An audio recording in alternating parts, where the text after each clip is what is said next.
Түлкі, тасбақа және кене. Ертеде түлкі, тасбақа және кене дос болыпты.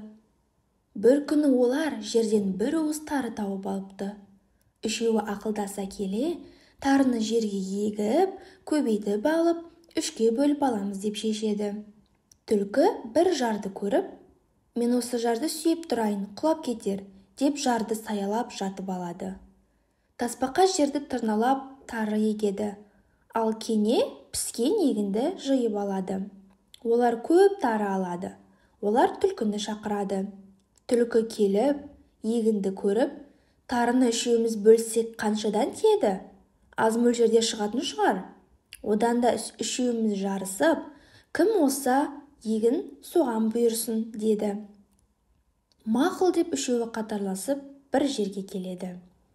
1, 2, 3 деп түлкі жүгіре бергенде, кене түлкінің аяғына жабысып кетеді.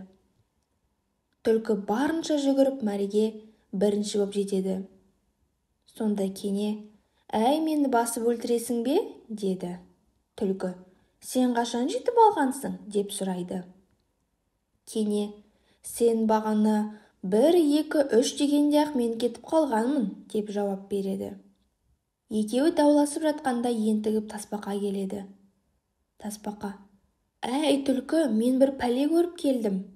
Жаңа маған 2 қара бүркіті және тазы иттері бар ат мінген 2 адам келді.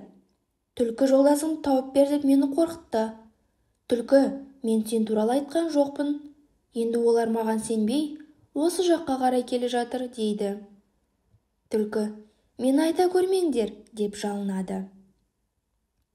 «Мына дарыны екеуің тең бөліп алыңдар. Мен сендерге ризамын. Аңшылар мені сұраса, білмейміз қайда кеткенін деңдер» деп түлкі қашып кетеді.